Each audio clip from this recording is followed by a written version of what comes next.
Why was the chair empty when every other place was perfectly set? The porch light still flickered like it always had, a nervous tick in the wiring that no one cared enough to fix. It blinked against the night like an anxious pulse, drawing shadows across the gravel path as I climbed the steps. Each shift of stone under my boots felt loud enough to announce me, but no one was listening. That was the story of my life with them, present but never heard. I stopped for a breath, staring at that flickering bulb, half wishing it would die for good. At least then the silence would be honest. Inside, heat swallowed me whole. The smell of glazed ham and scorched cinnamon clung to the air, thick and heavy. Laughter rolled out from the dining room, laughter that tangled around itself, overlapping, bright enough to feel staged. The kind that didn't need me. I stepped into the doorway, paused just long enough to see them all at the table. My family, my blood, my absence unmissed. Name cards were tucked neatly in front of every plate, every single one except mine. Ryan's uniform was crisp, his collar standing sharp against his throat, his smile wide enough to carry a room. He wore it like it was made for him, the way some men wear crowns. Above him, a banner stretched tight between beams, its red, white, and blue balloons bobbing like they couldn't wait to burst. "Welcome home, Lieutenant Ryan." The words hit harder than any slap, not because they didn't mean something, but because I'd never earned one of my own. I lingered in the frame, waiting for someone, anyone to notice. They didn't. Not Ryan, not my father, not my aunt with her glass already half drained. My mother's eyes flicked toward me once, like catching sight of a ghost she wasn't sure was real. Then she tilted her head, almost imperceptibly, toward the porch. "There's a folding chair out back." She didn't speak it. She didn't need to. I'd seen that look before when I left school, when I broke from the script she wanted, like I was dirt on her clean floor. I swallowed hard, nodded once slow, deliberate, and without a word I turned back outside. The air slapped me cold and familiar. I dragged in the folding chair, its metal legs scraping against wood, the sound like teeth on glass. I opened it at the corner of the table, half in, half out, an afterthought seat for an afterthought daughter. No one moved to make space, so I sat anyway. They toasted Ryan, their voices swelling with pride, each compliment stacked higher than the last. His leadership potential, his academic honors, his bravery at 23. I watched him bow his head, gracious, practiced. He was born for applause. When my father finally turned to me, his words cut like paper. "Still doing that contracting gig." I opened my mouth to answer, but he was already turning back, already launching into another story about Ryan's field exercises, how command had singled him out. My reply died before it was born. My aunt leaned over, tipsy and unfiltered, still in that phase where you wear black all the time. I gave her a smile I didn't mean. "Some uniforms don't come in color." She laughed, oblivious, thought it was a joke. It was. Later, I cleared plates that weren't mine, fetched forks, restacked pitchers. I moved with the precision of someone trained to disappear into the background. No one noticed, no one offered to help. I didn't ask. Every motion had a pulse behind it, like I was holding back something too heavy to name. The ache wasn't new, but tonight it cut sharper. They told each other why I left Westbrook Military Academy, whispered about it when they thought I couldn't hear, said I cracked under pressure, said I wasn't made for command. My mother called it sensitivity. My father called it weakness. Ryan, he never said much at all. They never knew the truth. I had been top of my class, full scholarship, clean record. I'd memorized strategy charts until my hands shook, run drills until my bones burned. But that spring something broke. I couldn't name it then. I still can't, not fully. All I remember is standing in the dorm showers one night, fully clothed, water running cold, trying to feel something that didn't flinch. 3 weeks later, I vanished. On paper, anyway. In reality, I walked into a plain building with no insignia. No flag, no brass nameplate. Just concrete walls, buzzing lights, and a contract I was never allowed to frame. A deal that erased me from existence. My record sealed, my file deleted, my ID scrubbed like I had never breathed. And for the first time, I felt closer to truth than I ever had at Westbrook. They trained us to move in silence, to sit in rooms that stared back, to answer questions without revealing a single grain of what we knew. Intelligence wasn't power, it was burden. Power you couldn't share, truths you couldn't speak. I wrote one letter home, just one, signed with my first initial, vague and hollow. My mother ignored it. My father dismissed it as junk mail. I never tried again. Years blurred, bunkers, compounds, apartments with curtains nailed shut in cities that never spoke English. I learned 10 ways to disappear, 3 ways to die quietly. I kept a photo of my family folded inside a map, not for comfort but as compass, a reminder of where not to go. The hardest part wasn't being erased. It was realizing no one noticed. They filled my chair with someone else. They laughed louder without me, and maybe I was never solid to them to begin with. But I stayed, I served, I kept an oath no one would ever hear me say aloud. They called me a quitter, but I didn't quit. I just went dark. The sun was still a smear across fog when I arrived at the base that morning. The air carried the dry bite of dust and sweat. I parked far from the main lot, slipped into the bleachers like any other civilian observer. A neutral badge clipped to my collar, hair pulled back, just another shadow in the second row. Recruits stood in formation on the field, boots striking rhythm, voices sharp but uncertain. And there he was, Ryan. His posture squared, his expression set. He didn't look like the boy who once dared me to eat dirt in the backyard. He looked like a soldier, ready to prove something. The drill sergeant paced before them. Monroe, stocky, voice like steel dragged over gravel, a legend even when I was at Westbrook. He barked cadence. The lines shifted, blades in motion. And then he stopped. His eyes swept the bleachers, casual at first, dismissive, until they landed on me. Everything stilled. A rifle clattered to the ground, Ryan's. Monroe's body stiffened, his face unreadable. Then, without hesitation, he turned to me. And he saluted. General. The word wasn't loud, but it sliced the air. The entire field froze. Silence stretched, eyes flicked to me then away, whispers carried like sparks on dry grass. I rose slowly, steady, returned the salute with quiet precision, the kind you don't forget no matter how long you've been buried. Monroe nodded once, sharp, and turned back. His voice barked again, drills resuming. But the energy had shifted. Ryan stared at me, slack-jawed, his world unraveling. He didn't move, didn't breathe, just looked at me like the ground beneath his boots had cracked wide open. I sat back down, hands folded, expression calm, watching the rest of the exercise as if nothing had happened, but everything had. For the first time in years, I wasn't invisible. Not to them. Not to him. And for once, I didn't have to explain. What was that sound in the middle of the night, the one no one else heard but me? The room was quiet, the kind of silence that feels staged, the kind that makes your chest tighten because you know it won't last. I was halfway asleep when the vibration started, soft, rhythmic, a pulse under my folded shirts at the bottom of my duffel. My hand moved before my eyes opened, years of training written into muscle memory.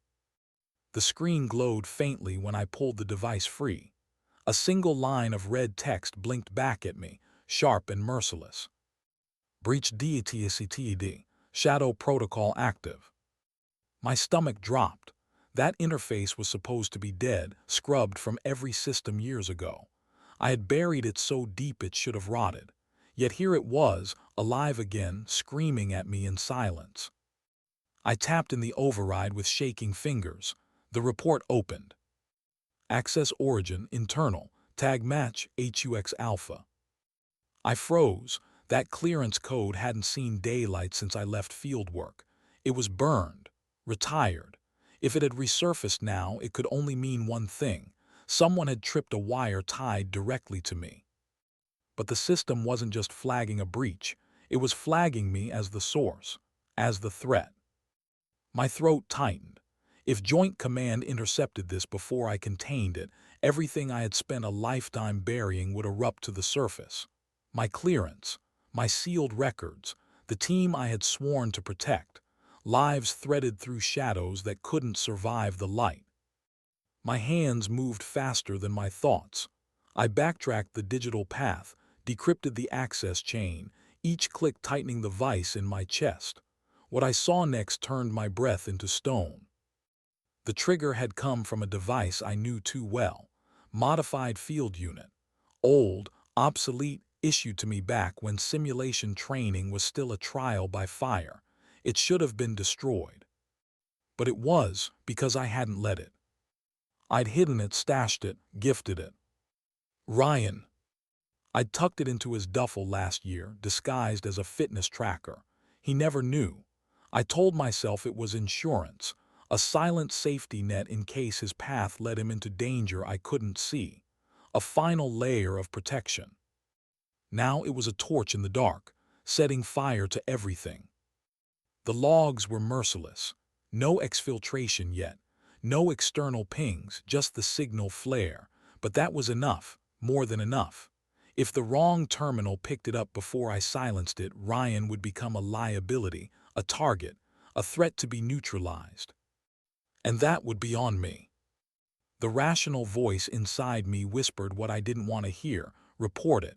Flag it as accidental, traceable to a civilian. Protect myself. Let the system do its job. But that meant nomming him. Ryan. My brother, the golden child of this family. The one they toasted while I sat in shadows. The one who never looked for me, not really. And yet, when it came to him, my hands refused to move toward betrayal. Because I knew, with terrifying clarity, he didn't understand what he'd touched. Couldn't have. He was curious, maybe bored, maybe reckless, but he wasn't malicious. He wasn't ready for the weight of what that device carried. And I wouldn't let him take the fall, not for me, not for this. I initiated containment. My fingers flew, each keystroke a race against an invisible clock. I built a quarantine node, forced the breach into a dead loop, masked the access under my own ID. My heart hammered so hard it blurred my vision, but the commands flowed like muscle memory, a rhythm I hated but knew too well. It wouldn't hold forever, but it would buy me time. Outside, the base was silent. Inside, my world was burning. Then I heard it. The creak of a door, the weight of footsteps. I didn't look up. Not yet. My eyes were locked on the pulsing countdown across the screen. When I finally turned, Ryan was there. His face pale, his eyes wide. The device, my device, dangling from his hand like it had grown fangs. He opened his mouth, but I cut him off. "It's handled," I said, my voice sharper than I meant. "Nothing reached command, forget it exists." He didn't nod, didn't speak, just stood there, staring at me like he didn't recognize the sister he thought he knew. I went back to the terminal, erasing the access log with surgical precision. Every echo, every fragment. If they dug deep enough someday, maybe they'd see the ghost of it. But for now, the trail was cold. Ryan broke the silence. "Why didn't you just turn me in?" The question landed heavy, heavier than he realized. "Because I've built a career cleaning up messes that weren't mine." I didn't look at him when I said it. My fingers kept moving across the keys. "One more won't kill me." He stood still, eyes fixed on my hands, watching the way they moved faster than thought, watching me navigate a system he didn't even know existed. And in that silence, something shifted. For the first time, he saw me. Not the dropout, not the failure, not the shadow in the folding chair, but someone else. Someone dangerous, someone necessary. He didn't understand all of it. Not yet, but he understood enough. Enough to feel the weight I carried. Enough to know it was heavier than any banner they'd ever strung up for him. For the first time, I saw it in his face. He wanted to help lift it.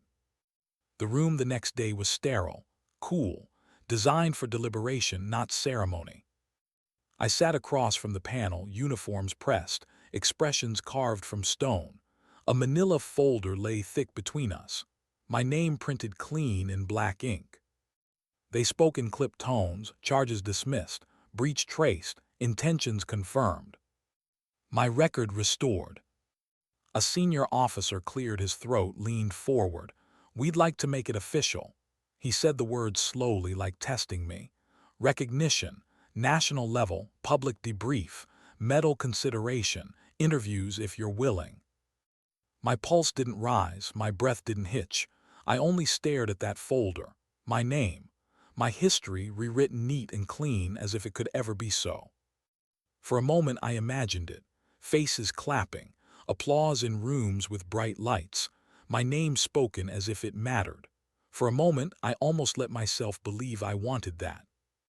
But then I thought of Stanton, Alina, Jacobs, faces blurred in unmarked photos, names that lived only in clearance-only spaces, some still alive, some buried where no one would ever mark their graves. If I said yes, their names would be dragged into the open, their shadows pulled into light. Would this recognition come at the cost of exposing them? I asked. The room shifted. One liaison tapped his pen. Another looked down. Someone finally said the word I already knew was coming. Risk. So I shook my head. No. I didn't need a ceremony. I didn't need my name in stone. "If I'm stepping into the light," I said quietly, "let it be for truth, not for forgiveness. I don't need the world to know I was right. I need the people I served with to stay protected."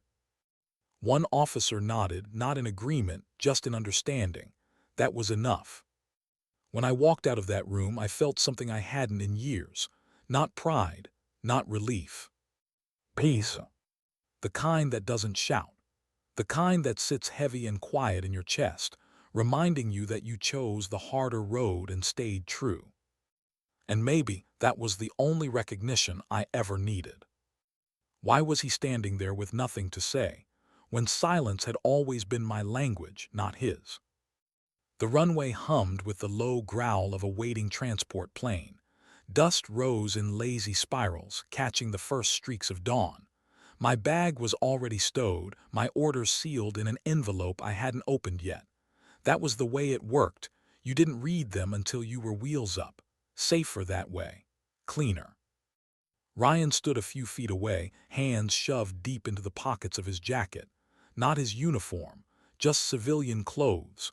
Ordinary, almost anonymous. But there was nothing ordinary about the way he looked at me now. His eyes held questions he didn't know how to ask. Questions I wasn't sure I'd ever answer. I expected him to speak, to demand explanations, to pry at the walls I'd built. But he didn't. He only reached into his pocket and pulled out a small box. He pressed it into my hand. Inside, a pin. Not regulation. Not issued. A smooth piece of metal shaped like a compass needle. I knew it instantly. An old symbol, passed quietly between those who chose people over medals. Not something that could ever be worn on a uniform, but something that lived heavier in the heart than any official decoration.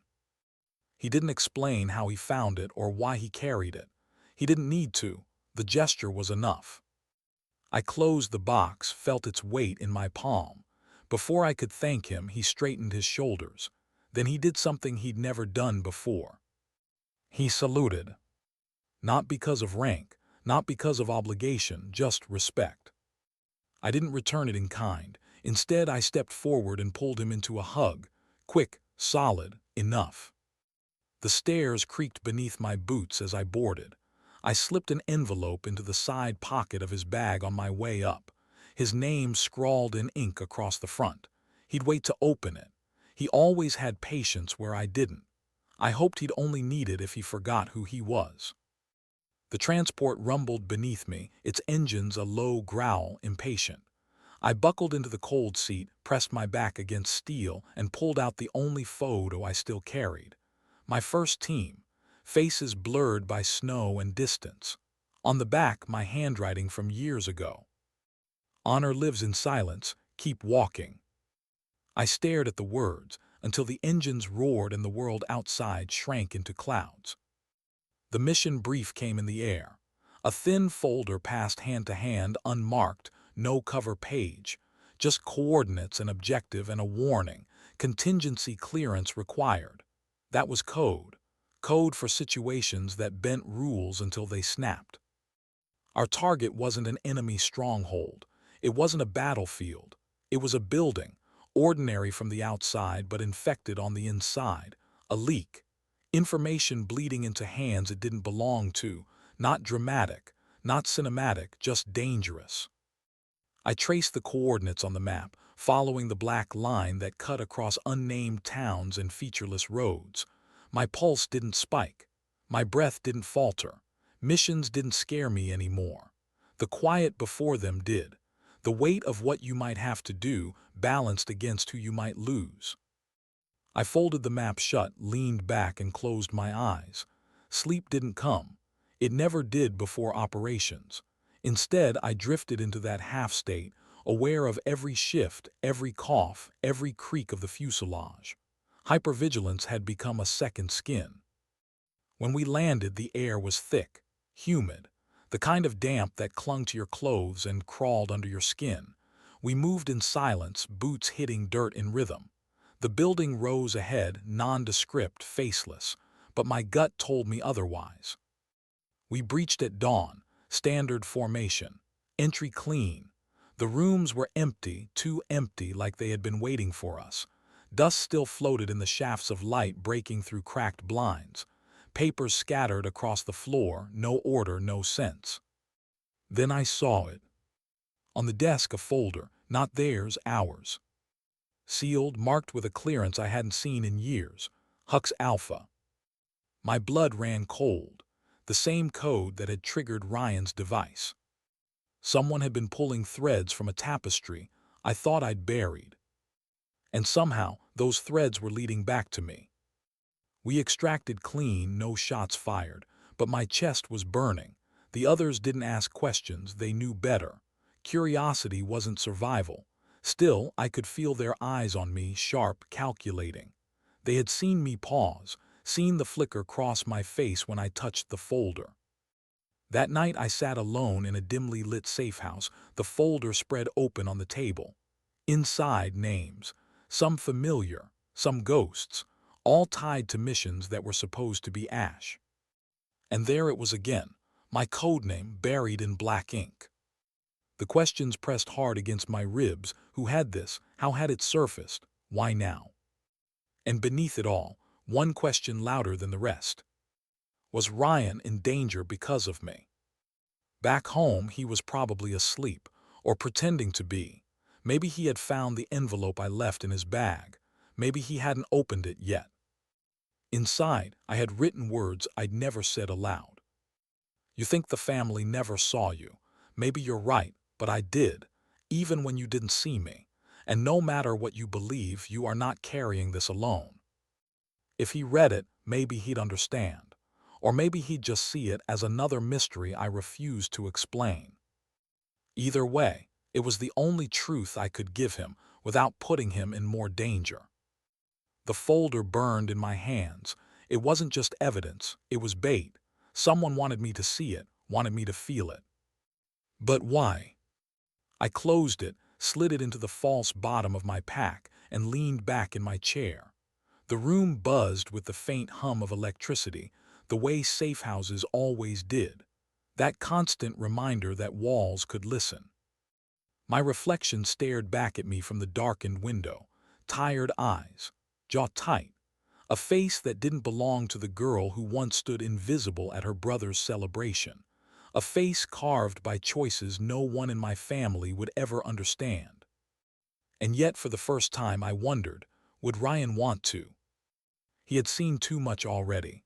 The salute, the breach, the silence between us that now felt like a bridge instead of a wall. But bridges burn easy. And the fire was already at my feet. Sleep never came. I sat in that room until dawn bled through the blinds, folder unopened again on the table, my chest heavy with a truth I didn't want to admit. The shadows I'd lived in were shifting, and someone, somewhere, wanted me dragged into the light. Why did the folder have my name inside it, when I'd spent years making sure no one remembered it at all? The blinds rattled against the safe-house window as dawn crept in, pale and merciless. I hadn't slept. I hadn't even tried. The folder sat where I'd left it, unopened now, though I could feel it like a live wire humming against the table. It shouldn't exist. Not here, not in enemy hands, but it did. And it bore the same clearance tag that had lit up Ryan's device, Hux Alpha. Coincidence didn't live in my world, not ever. I stared at the cover, fingers twitching but refusing to open it again. Because opening it meant something I wasn't ready to face. This wasn't just a breach. It was a message. And the message was meant for me. When I finally stood, my body felt heavier than the pack slung over my shoulder. Outside, the air was already thick, the kind that pressed against your skin and made you wish you could shed more than just layers of clothing. The team was waiting. No one spoke. No one had to. Their silence wasn't discipline, it was suspicion. They had seen me hesitate in the building, seen me freeze when I touched the folder, and silence in our world was louder than questions. I met their eyes one by one, steady, unblinking, daring them to ask. They didn't, but the gap between us had widened, invisible and unbridgeable. We moved out back toward the airstrip, boots in rhythm, shoulders squared. From the outside we looked like one unit. From the inside we were splintering. I felt it with every step. Back on base the debrief was clinical. The commander's voice cut sharp through the stale air, dissecting each movement of the mission. Entry angles, sweep times, extraction windows. None of it mattered because the folder hadn't been logged. And no one mentioned it. Not me, not the team. But I knew they were waiting to see if I'd bury it deeper or bring it to the surface. When the room emptied, I stayed behind. Alone. The echo of boots faded down the hall until it was just me, the hum of fluorescent lights, and the weight pressing against my chest. I pulled the folder from my pack, spread it across the table. Pages fanned out like a confession I'd never signed. Names, faces, operations stamped in code. Some I remembered in detail: snowstorms, ruined villages, safe houses that smelled of mold and fear. Others were blurry, half lost in the fog of years, but they were all real. And then near the back, a page that stopped me cold. My code name. And beneath it in neat block letters, unresolved. I gripped the edge of the table until my knuckles whitened. I had tied off every loose end, buried every trace, but someone wanted to suggest otherwise. Wanted to suggest I was unfinished. Incomplete. Exposed. That night I sat in the mess hall long after it had emptied, the smell of burnt coffee clinging to the air. Ryan's face flashed in my mind, pale and wide-eyed as he held that device. The way he looked at me after I'd silenced the breach. He knew too much already, and yet not nearly enough. The envelope I'd left in his bag, had he opened it? Had he read my words? Or had he tucked it away, the way I had tucked away truths for years, waiting for a moment that might never come? The thought made my chest ache in ways no mission ever had. Because the more I tried to keep him safe, the closer I dragged him into danger. I left the base before dawn, the folder pressed flat against my ribs under my jacket. My clearance got me through gates and checkpoints without a glance. The kind of authority that raised no questions, even when it should. I drove out past the last flicker of streetlights, past the gas stations with their neon signs buzzing tired and hollow, into the dark stretch of highway where the only sound was the hum of tires against asphalt. At a mile marker I'd memorized years ago, I turned off. Gravel crunched beneath the tires, the headlights cutting into a path most people would miss. The bunker sat half swallowed by earth, Its steel door rusted at the edges but still locked with codes I knew by heart. Inside, the air smelled of dust and electricity, the stale breath of a place designed for secrets. I spread the folder across the same table I had once used to plan missions that never existed. My reflection stared back from the dark glass of the terminal, older now, harder. And I asked the question out loud, my voice rasping in the stillness. Who wants me to see this? The terminal hummed, the lights flickered, no answer came. But deep down I already knew. It wasn't the enemy, it wasn't chance. It was someone inside, someone pulling threads, and they wanted me to unravel. I stayed there until the first slant of sunlight bled into the cracks around the door. My eyes burned from fatigue, but my mind was too sharp to let go. I knew I couldn't take the folder back to base, couldn't trust the hands it might fall into. So I did what I had always done. I buried it. Layer after layer of encryption, digital coffins inside digital coffins, until it was locked in a shadow node so deep even I might not find it again. When it was done, I shut down the terminal, my hands shaking, not from fear, from anger. Because whoever had placed that folder wanted me to be afraid. And fear I could survive. But anger, that was mine.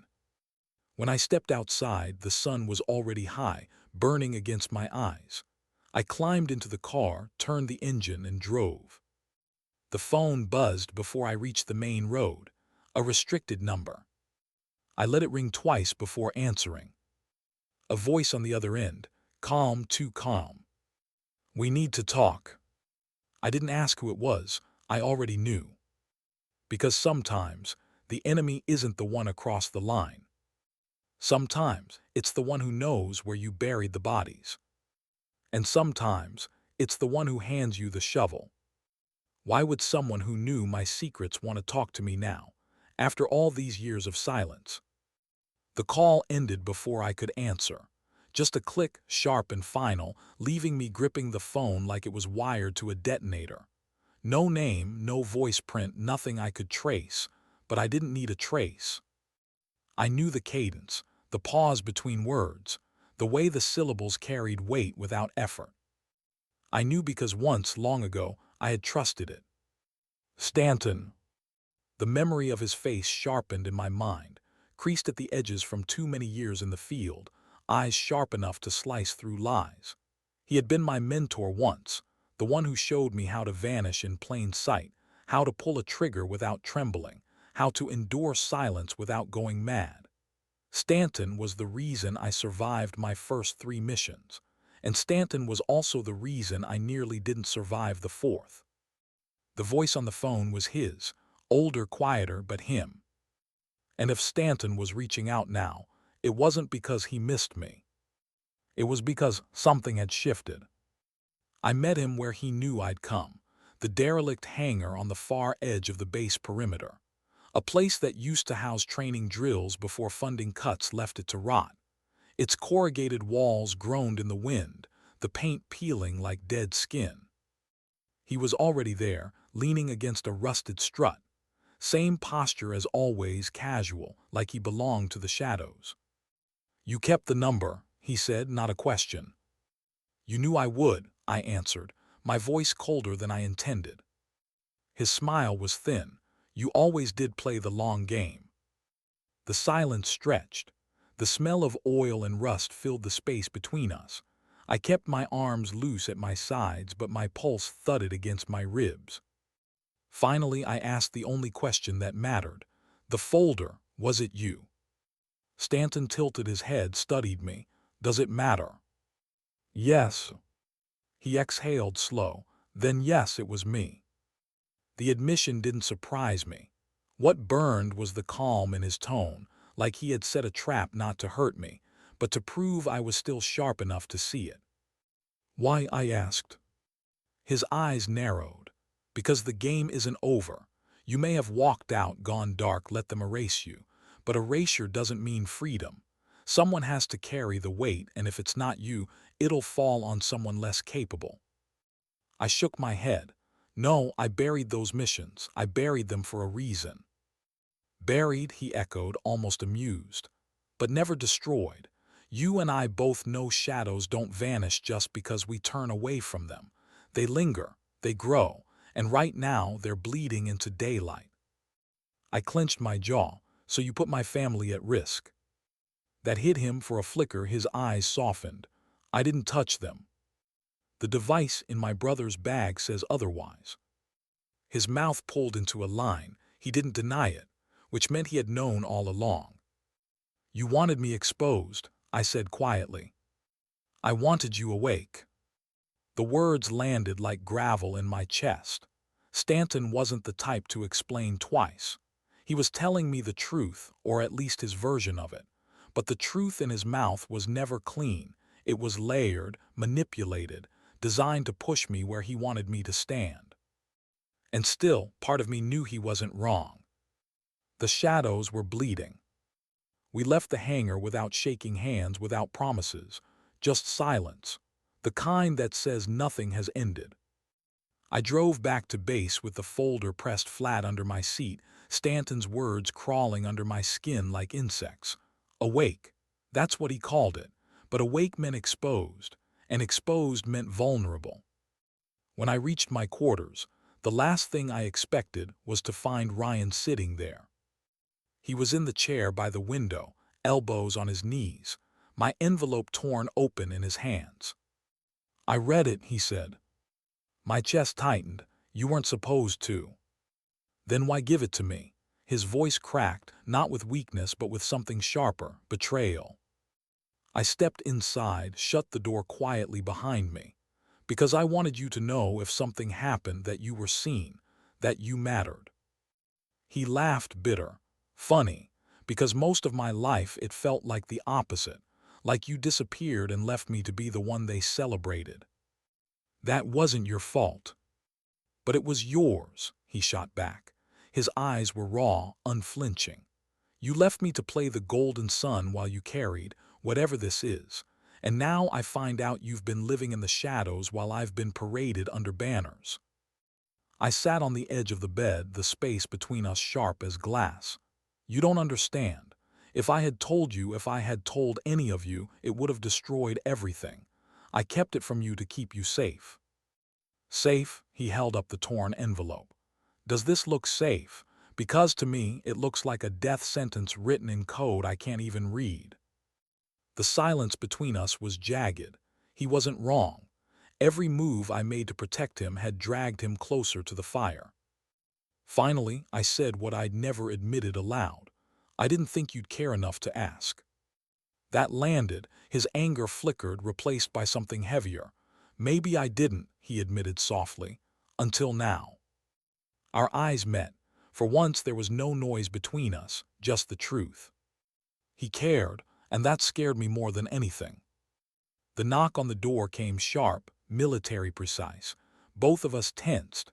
I slid the folder under the mattress in one practiced motion.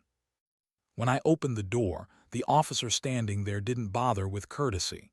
His voice was clipped, official. Report to command, now. Ryan started to rise, but I held up a hand. Stay. He froze in place, his jaw tight. He didn't argue, that was new. I followed the officer down the corridor, my boots echoing against the concrete floor. The hallway stretched long, sterile, lined with doors that felt more like barriers than rooms. When I entered the chamber, the air was colder than the corridors. 3 officers sat at the table, faces carved from stone.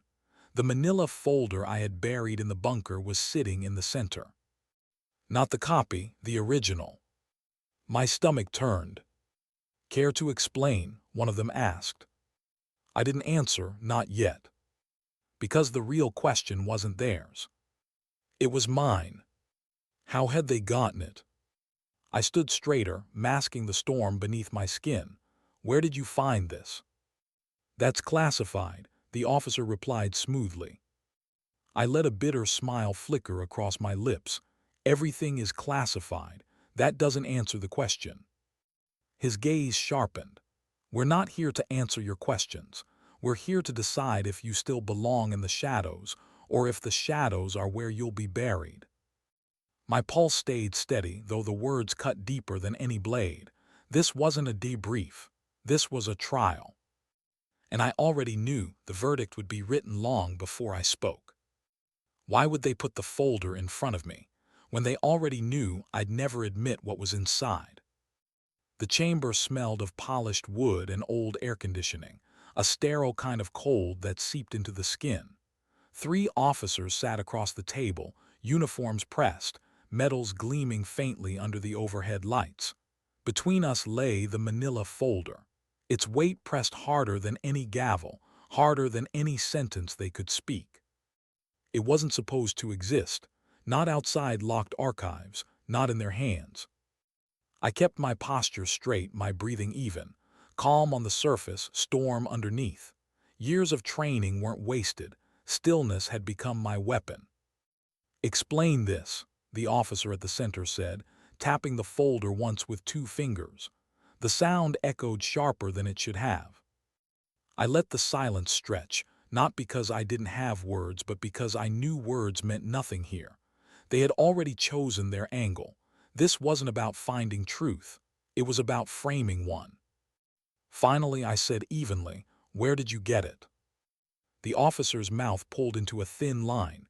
"That's not your concern." But it was, because if they had it, then Stanton wasn't just baiting me. He was feeding them. My jaw clenched. Everything in there is sealed, classified, you know that.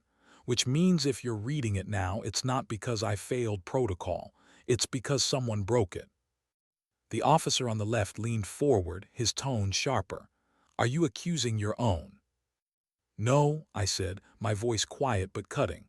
"I'm reminding you that shadows don't cast themselves." That landed. For a flicker I saw something pass across his eyes. Doubt maybe, or guilt. But the center officer leaned back, folding his hands. "You've lived erased for years. No ceremony, no recognition, no oversight. And now this breach, this folder, suddenly your name surfaces. Convenient, isn't it?" "Convenient for who?" I asked. The question hung in the air. They pressed harder after that. Line after line, accusation after accusation, each one designed not to extract truth but to fracture it. They asked about missions that never happened, about people whose names lived only in encrypted files, about choices I had made that no one should have known enough to question. Each time I gave them nothing, not denial, not confession, just silence edged with control. Because silence was still mine. But even silence has a cost. Hours blurred. The fluorescent lights hummed relentless overhead. My body stayed steady, but my mind reeled. If Stanton had leaked the folder, if command was circling me now, then Ryan wasn't just standing in my shadow anymore. He was already in the fire. I wasn't wrong. Back in the barracks, Ryan had ignored my warning to stay. He wasn't built for staying. He had slipped past the guard who didn't see him as a threat, moved down the corridor with the quiet determination of someone who had nothing to lose but a sister he was only beginning to know. He had always been good at reading people, even when he didn't realize it. Good at catching shifts in tone, changes in posture, the way silence filled gaps where words should have been. And now he was using it. He had seen me hide the folder. He had seen the officer come for me. He had seen the way my jaw tightened when I walked away. And so Ryan followed his instinct, the same instinct that once dared him to climb trees higher than he should, to leap before he looked.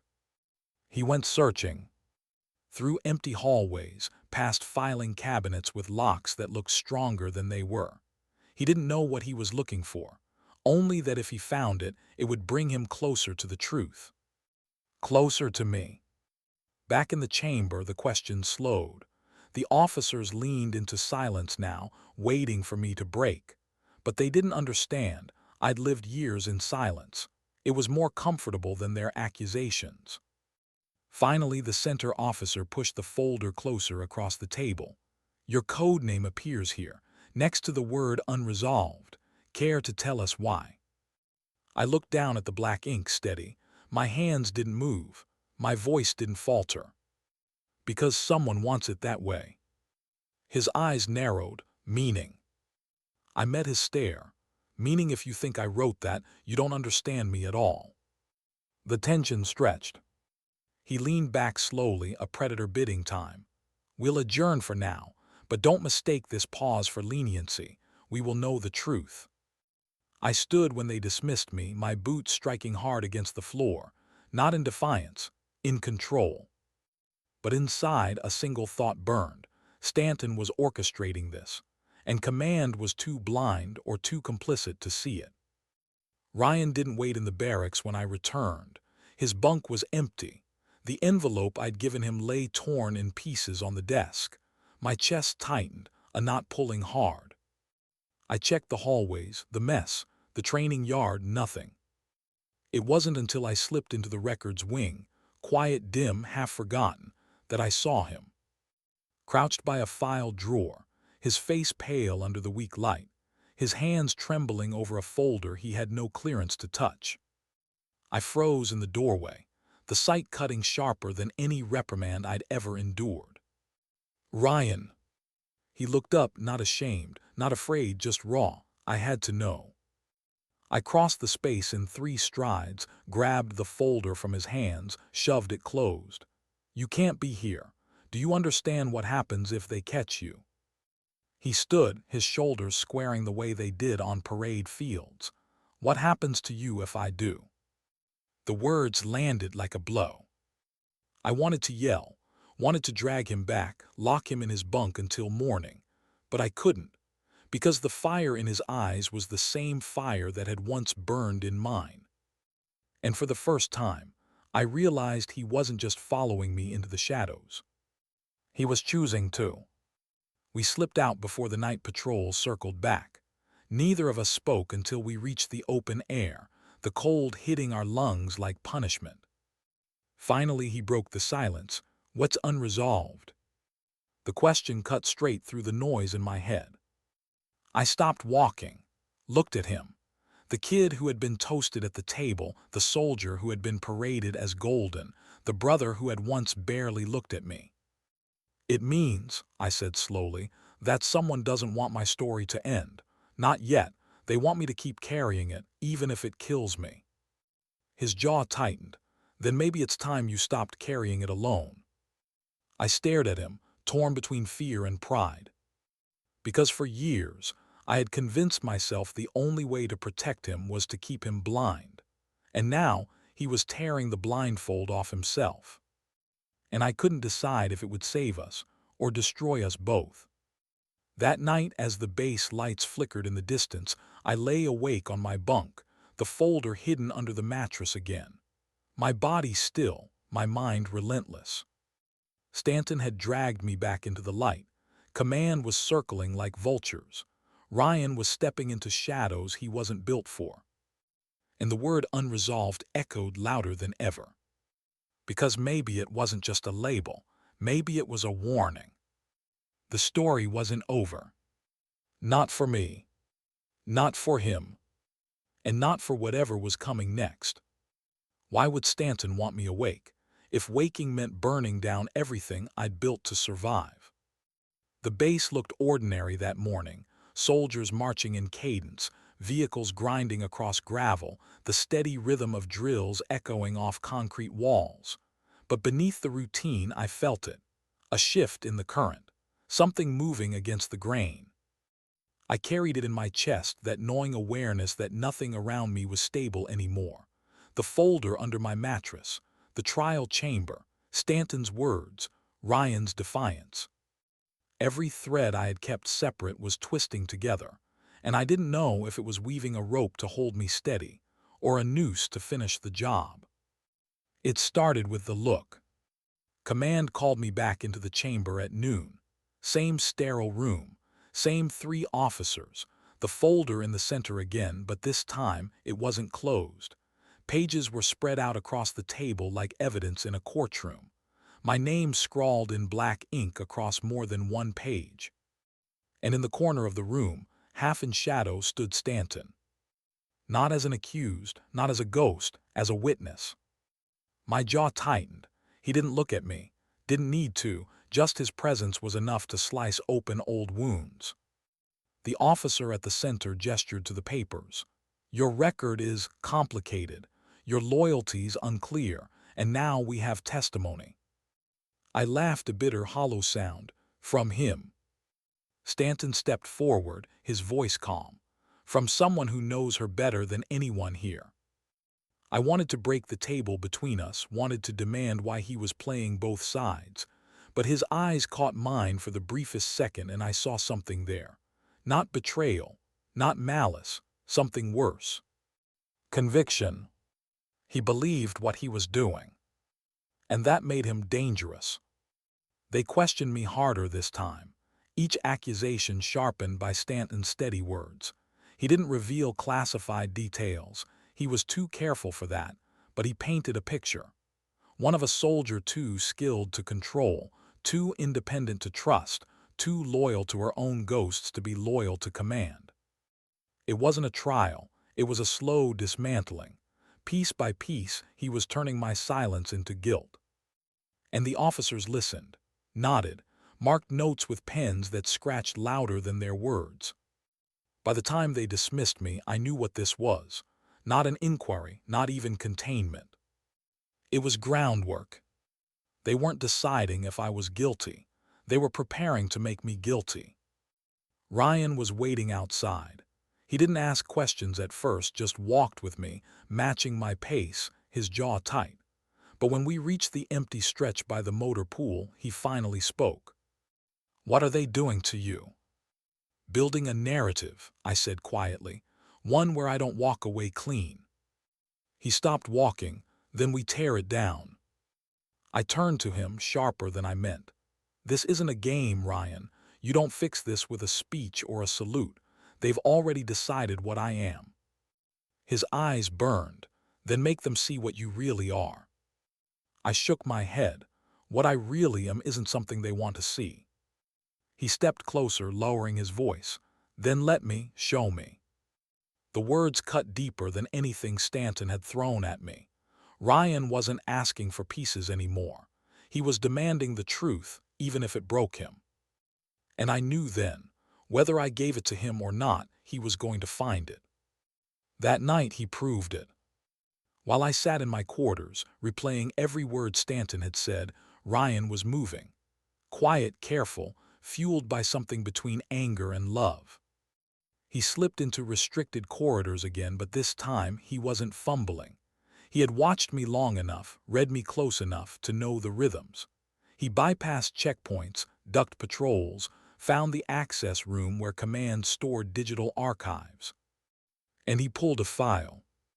Not just any file, mine. I didn't know until the alarms blared. The siren started low, rising like a blade through the air. Doors slammed shut. Lights flashed red. My instincts snapped awake. I was already on my feet before the announcement came. Unauthorized access detected. Secure all terminals.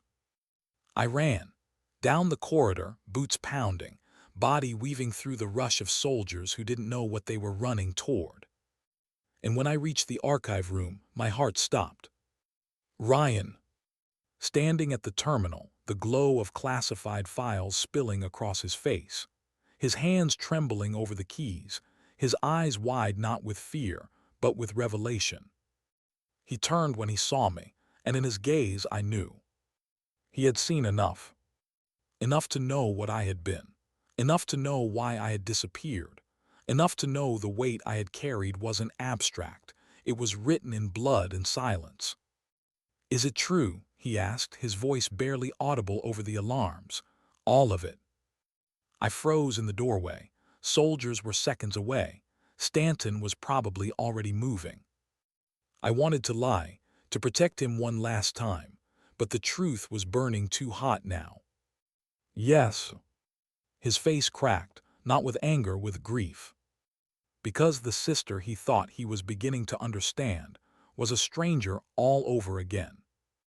The door behind me slammed open. Soldiers poured in, weapons raised, and behind them, Stanton. His eyes met mine, unreadable. Then he looked at Ryan. Step away from the terminal. Ryan's fists clenched, he didn't move. Step away, Stanton repeated, his voice iron. And for the first time in his life, Ryan disobeyed. He turned to me instead. Tell me what to do. The room froze. Soldiers tense, fingers on triggers. Stanton silent, watching, command waiting for me to slip.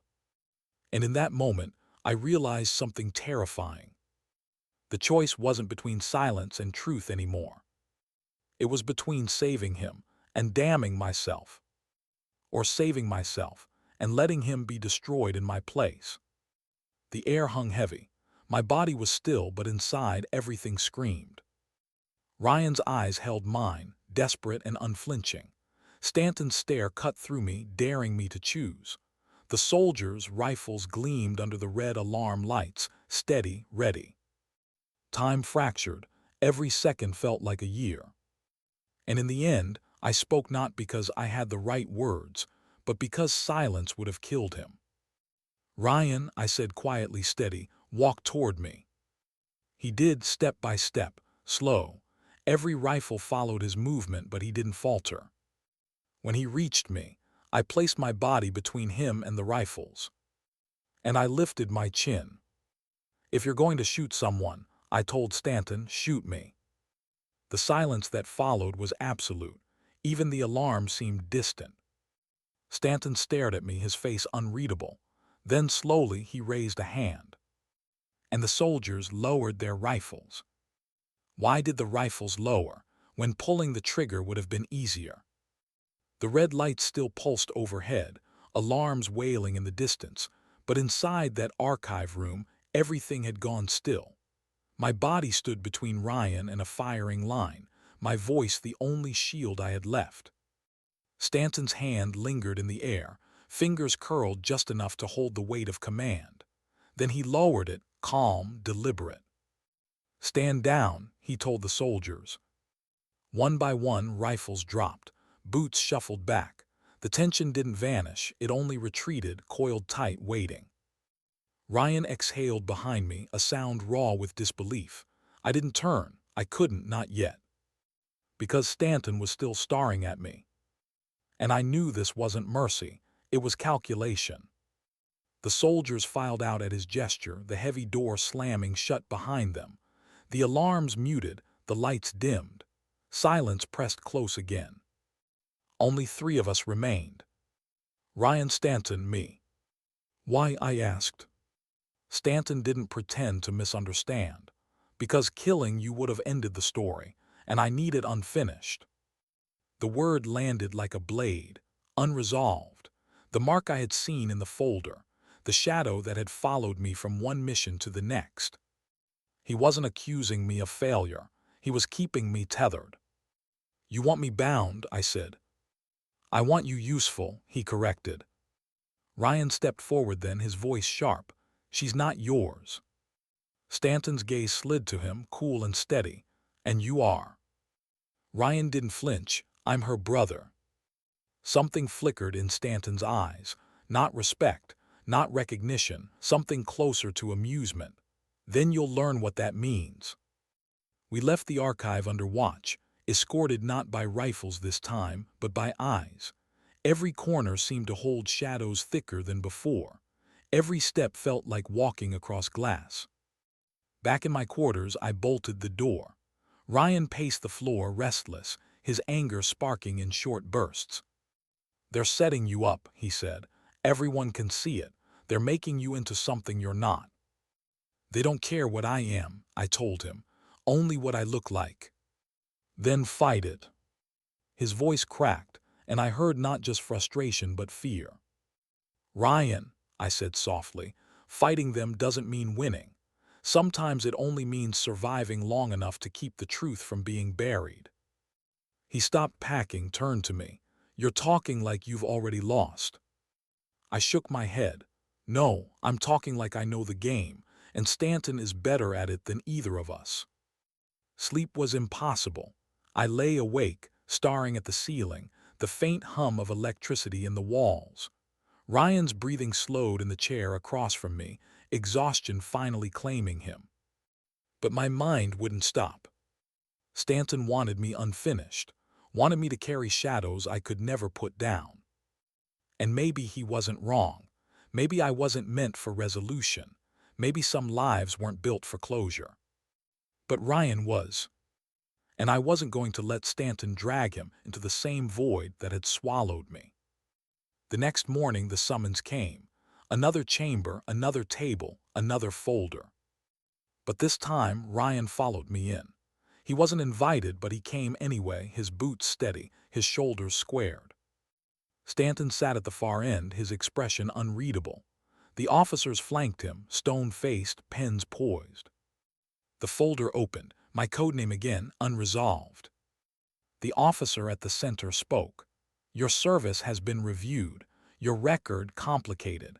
There are those who believe your silence is guilt, others who believe it is loyalty. He leaned forward. Which is it? I didn't answer, not because I couldn't, but because silence was the truest answer I had. But Ryan did. He stepped forward, voice clear, carrying in the cold room. It's loyalty. The officer's eyes flicked to him. Stanton's gaze narrowed. Ryan kept going. You all want proof. You all want a name, a confession, something you can stamp on paper. But what she's carried can't be written down. It's not medals or ceremonies. It's shadows. And if you think that makes her weak, you're wrong. It makes her stronger than any of us. His voice cracked once, but he didn't stop. You celebrated me. You raised banners, but she's the one who kept me safe. Even when I didn't know I needed saving. Even when it meant being erased. She's not unresolved. She's unfinished because you won't let her be done. The silence after his words was heavier than any I'd known. Stanton studied him, eyes sharp, calculating. Then he looked at me. You taught him well, he said quietly. I met his gaze steady. No, he taught himself. The hearing ended without a verdict. That was the verdict. Not guilty, not innocent, just unfinished again. But when we stepped outside, the sun breaking across the tarmac, I felt something shift. Because for the first time, I wasn't carrying it alone. Ryan walked beside me, not as the golden son, not as the brother who never asked, but as someone who finally saw me. And maybe that was enough. A week later, orders came, sealed, no explanation, another mission in another place no one would speak about. I packed quietly, folded clothes, checked weapons, tucked the compass needle pin into the inside pocket of my jacket. Ryan stood in the doorway, his expression unreadable. You'll come back. I paused, looked at him. I always do. He stepped forward, pulled me into a hug. Longer this time, harder, no words needed. When we pulled apart, I slipped a small envelope into his hand. Don't open it unless you forget who you are, I said. He frowned but nodded. And I turned away, boots steady against the floor, the weight of the mission already settling over me. The transport plane shuddered as I climbed aboard. The engines roared, dust spiraling in the dawn light. I took my seat, strapped in, the hum of steel around me familiar, almost comforting. From the window, I saw Ryan still standing there, the envelope in his hand, his other hand clenched tight at his side. No audience, no banners, no cameras, just him. I raised a hand in silent farewell. He didn't wave back. He only stood, steady, watching, like he understood what silence meant now. The plane lifted, the runway shrinking beneath us. I pulled out the old photo again, my first team, blurred by snow and distance. On the back, my handwriting. Honor lives in silence, keep walking. I closed my eyes. And I did. Because sometimes dignity doesn't speak. It simply acts. And in the quiet where no one is watching, that's where honor survives. Not in medals, not in parades, not in names carved into stone. But in the shadows, where you keep walking, even when no one remembers your steps.